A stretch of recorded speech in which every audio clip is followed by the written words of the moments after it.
o que você me diz? Alguém que tem um mau comportamento, uma conduta errada, ela é capaz de modificar o seu comportamento e passar a ter comportamentos corretos e em benefício dele, da família ou da comunidade? O que você acha disso? E também, alguém tem uma má conduta. Por que será que ela tem essa má conduta? Você sabe me dizer por quê? Então, eu sou o Moacir Toledo, sou médico psiquiatra forense e quero conversar com você hoje sobre os transtornos de personalidade, especialmente o transtorno de personalidade antissocial ou dissocial. Preciso esclarecer que sim, as pessoas jovens ainda, criança e adolescente, o comportamento ainda é todo moldado. Então vale a pena investir quanto mais cedo, quando existem condutas erradas, da gente corrigi-las para condutas mais adequadas que sejam benéficas para o próprio sujeito e para as pessoas que convivem com ela. E também quando essas pessoas estão experimentando sintomas de algum transtorno mental agudo, algum transtorno mental passageiro, como depressão, crise eufórica da doença bipolar, um surto psicótico de uma doença esquizofrênica, a pessoa está sob ação de substâncias psicoativas como álcool, drogas. Todos esses casos, a pessoa tratando é passível de muita melhora, se modifica muito. Mas quando falamos em transtorno da personalidade, nós precisamos lembrar da definição do que é a personalidade. O modo mais simples, talvez, que eu consiga falar aqui, é que personalidade é o padrão estável do jeito da pessoa ser. Ou seja, se é estável, ele tende a não se modificar. Então, é um modo que a pessoa tem de sentir, experimentar os fatos e reagir aos fatos. É um padrão estável, é o jeito daquela pessoa. Então, isso não se modifica. Então, o que pode melhorar no comportamento de uma pessoa com transtorno de personalidade?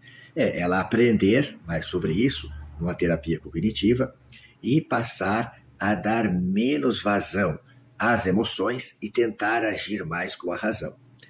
Contudo, no transtorno de personalidade antissocial, a pessoa tem um comportamento que, longe de pensar que ela não tem dificuldade de contato social, não, elas são muito sociáveis, muito sedutoras, são encantadoras até num primeiro momento, quando você conhece uma pessoa que tem um transtorno de personalidade antissocial, ela tenta te comprar, ela tenta te seduzir.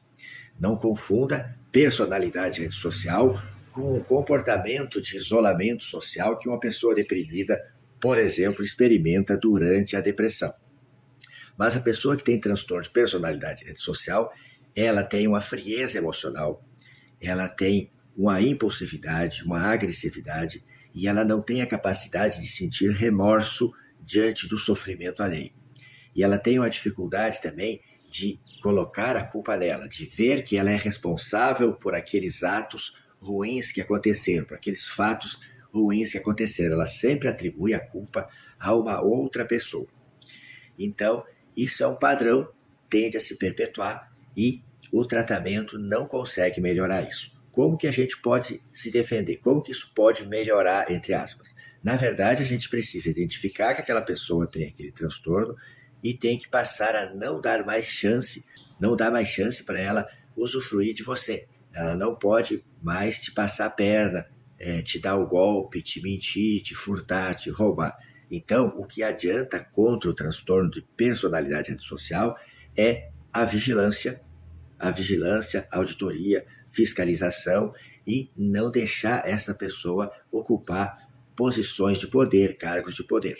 Então, se a gente conhece alguém que é contumaz em mentir, prometer e não cumprir, prometer A e fazer B, ele mesmo fala disso às vezes, foi contumaz em fatiar a nossa renda, o nosso dinheiro público com vários ministérios, distribuir dinheiro para outros companheiros em outros países.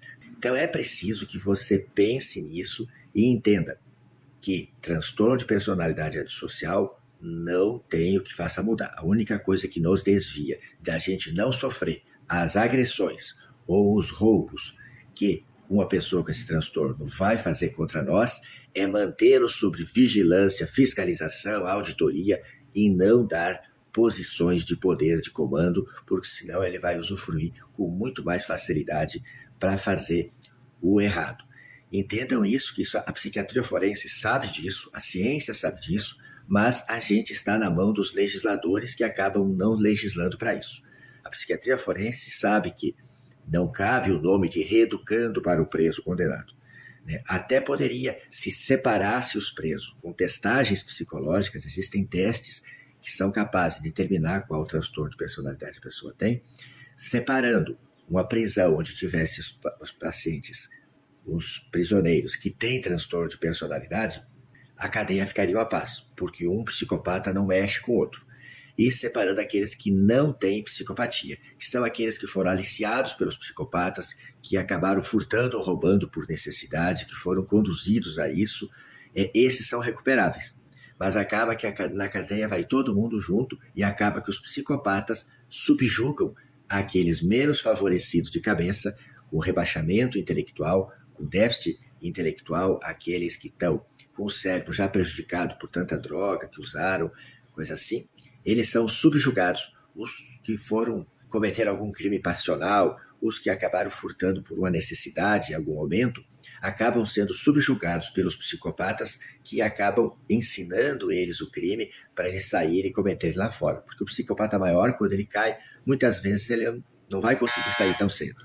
Ele acaba sendo o chefe lá na cadeia, o psicopata subjuga os outros apenados que não são psicopatas, que não conseguem mais se desvencilhar deles. Tá bom?